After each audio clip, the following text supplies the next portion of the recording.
Good evening all of you. आप सभी का राजेंद्र केमिस्ट्री क्लासेस में बहुत बहुत स्वागत है और विश्व रेड क्रॉस डे की आप सभी को ढेर सारी शुभकामनाएं। हम आप सभी को क्लास 9 की साइंस के बारे में पढ़ा रहे हैं इस क्लास में। इसके पहले वाले वीडियो में मैंने क्लास 9 के पहला चैप्टर स्टार्ट किया है, हमारे आसपास के पदार्थ। पहले चैप्टर में मैंने बात किया था पदार्थ के बारे में। पदार्थ के बारे में मैंने बहुत अच्छे से आप लोगों को पहले वाले वीडियो में, इससे पहले वाले वीडियो में मैंने बहुत पहले इससे पहले वाले वीडियो में बता चुका हूँ। एक नहीं, दो नहीं, तीन डिफिनीशन भी मैंने आपको बहुत अच्छे से बताया था, कुछ उदाहरण दिए थे।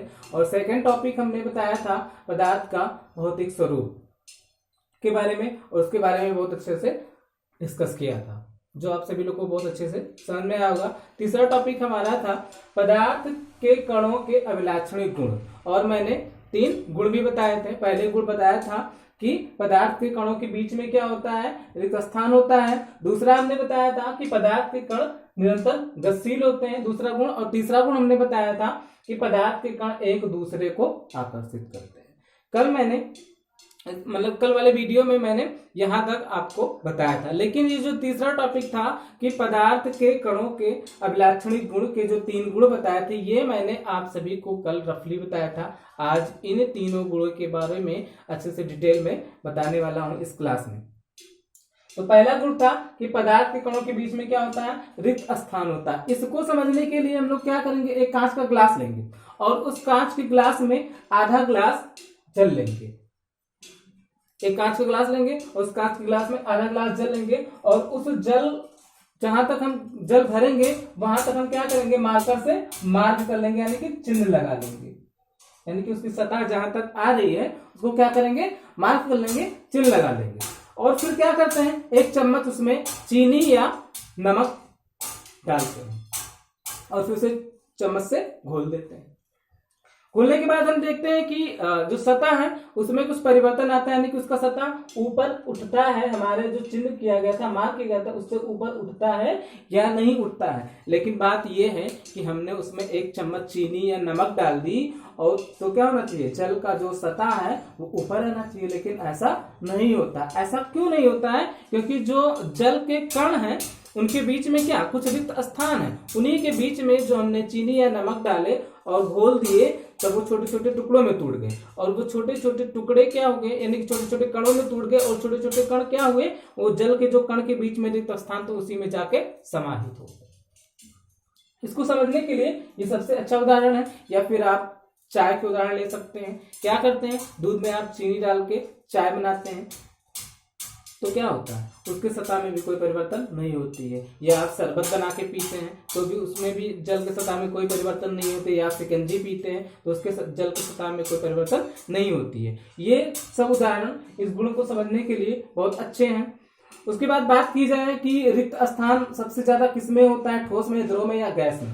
तो बात की जाए तो कणों के बीच जो रिक्त स्थान होता है ठोस में बहुत कम होता है, और बात की जाए द्रव में तो द्रव में ठोस के अपेक्षा थोड़ा ज्यादा होता है। अगर बात की जाए गैस के कणों के बीच रिक्त स्थान तो उसमें बहुत ज्यादा होता है। उसके बाद सेकंड गुण जो है कि पदार्थ के कण क्या होते हैं, निरंतर गतिशील होते हैं। पदार्थ के कण क्या होते हैं, निरंतर गतिशील होते हैं, सेकंड गुण है। और पदार्थ के कण क्या होते हैं, निरंतर गतिशील होते हैं। पदार्थ के कणों के बीच कणों में क्या होती है, गतिज ऊर्जा होती है। पदार्थ के कणों में क्या होती है, गतिज ऊर्जा होती है। और अगर क्या किया जाए, पदार्थ का तापमान बढ़ा दिया जाए तो इनके कणों की गति क्या होती है, बढ़ जाती है, यानी कि इनकी गतिज ऊर्जा बढ़ जाती है। इसको हम कैसे समझें, क्या करें, एक कांच का ग्लास लेते हैं और उस कांच के ग्लास में आधा ग्लास या पूरा भरा हुआ ग्लास जल लेते हैं और उसको एक टेबल पे चुपचाप रख देते हैं, उसको हिलाते नहीं है। और एक ड्रॉपलेट से 1 ड्रॉप स्याही उसमें डाल देते हैं, नीली, काली, पीली, कोई भी स्याही अगर हो उसमें क्या करते हैं, डाल देते हैं। जब हम स्याही को डालते हैं तो हम देखते हैं कि स्याही ऐसे जल में एक बूंद गिरती है और थोड़ी देर ऐसे पड़ी रहती है। कुछ देर बाद हम देखते हैं कि वो स्याही ऐसे थोड़ी देर बाद देखते हैं थोड़ा फैलने लगती है, और भी कुछ देर बाद देखते हैं कि वो स्याही पूरी जल में फैल जाती है। यानी कि जिस कलर की आपकी स्याही होगी जल भी उसी कलर का हो जाता है। यह है इसका एक अच्छा बेहतरीन उदाहरण समझने के लिए।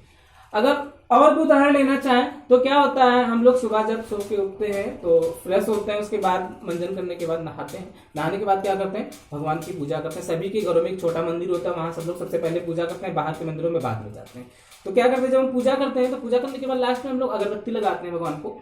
अगरबत्ती लगाते हैं, जब हम लगाते हैं तो खुशबू हमें वहीं तक महसूस होती है, लेकिन जब हम पूजा करके हट जाते हैं और कुछ देर बाद हम दूसरे कमरे में या घर के दूसरे स्थान पे चले जाते हैं, कुछ देर बाद देखते हैं कि अगरबत्ती की खुशबू पूरे घर में फैल जाती है। ऐसा इसलिए होता है कि जो अगरबत्ती आपकी जल रही है और जो उसकी खुशबू है, उसके जो कण है पूरे घर में फैल जाते हैं। अगर और उदाहरण लिया जाए तो आप आजकल क्या होता है, हम जब पार्टी में जाते हैं तो सेंट लगाते हैं, बॉडी स्प्रे लगाते हैं, वो भी देखते हैं, या कोई दूसरा लगाता है, हम लोग जा रहे हैं, अगर कोई बगल से गुजरता है, अगर बॉडी स्प्रे या सेंट लगा के रखा है तो उसकी खुशबू हमें तुरंत मिल जाती है, अच्छे से खुशबू, तो हम लोग कहते हैं बहुत अच्छा बॉडी स्प्रे लगा रखा है। ऐसा इसलिए होता है क्योंकि पदार्थ के कण क्या होते हैं, निरंतर गतिशील होते हैं। अगर बात की जाए कि पदार्थ के कण सबसे अधिक किसके कण गतिशील होते हैं, ठोस के या द्रव के या गैस के, तो ठोस के कण क्या होते हैं, बहुत कम गतिशील होते हैं। अगर ठोस की बात की जाए, ठोस के कणों की बात की कणों की गति की बात की जाए, ठोस के कण क्या होते हैं, कम गतिशील होते हैं। अगर द्रव की बात की जाए तो द्रव के कण क्या होते हैं, ठोस की अपेक्षा ज्यादा गतिशील होते हैं। अगर बात की जाए गैस की तो गैस के कण बहुत ज्यादा गतिशील होते हैं। ये था सेकंड गुण समझने का उदाहरण। अब उसके बाद आता है तीसरा गुण है, पदार्थ के कण एक दूसरे को आकर्षित करते हैं। इसको समझने के लिए क्या करेंगे, इसको समझने के लिए एक अच्छा सा उदाहरण है टोटी। पानी की टंकी की जो टोटी है वो सबसे अच्छा उदाहरण है। आप टोटी के पास जाइए और उसको ऑन कर दीजिए। ऑन करने के बाद जल की धारा निकलने लगेगी। जल की धारा निकलने लगे तो जो टोटी उस थोड़ी दूर पे आप जल की धारा के बीच में उंगली लगाइए। जब धारा के बीच में आप उंगली लगाएंगे तो जल धाराएं दो भाग में बढ़ जाएंगी, और धाराएं दो भाग में बढ़ने के बाद थोड़ी आगे जाके फिर से पुनः मिल जाती हैं। ऐसा क्यों होता है, जो धाराएं दो भाग में बटी हैं उनके कणों के बीच क्या होता है, आकर्षण होता है, आकर्षण बल होता है। वही आकर्षण बल जाके आगे जाके वो धाराएं एक में मिल जाती है। ये कणों के बीच क्या होता है, आकर्षण बल को समझने के लिए, ये पदार्थ के कणों के बीच में आकर्षण के बल को समझने के लिए सबसे अच्छा उदाहरण है। अगर बात की जाए कि पदार्थ के कणों की जो आकर्षण बल सबसे अधिक किसमें होता है, तो सबसे अधिक ठोस में होता है। पदार्थ के जो कण की आकर्षण बल होता है तो ठोस में सबसे अधिक होता है। द्रव की बात की जाए तो द्रव में ठोस की अपेक्षा थोड़ा कम होता है, और गैस में ना के बराबर होता है। आकर्षण बल गैस की बात की जाए तो गैस में ना के बराबर होता है।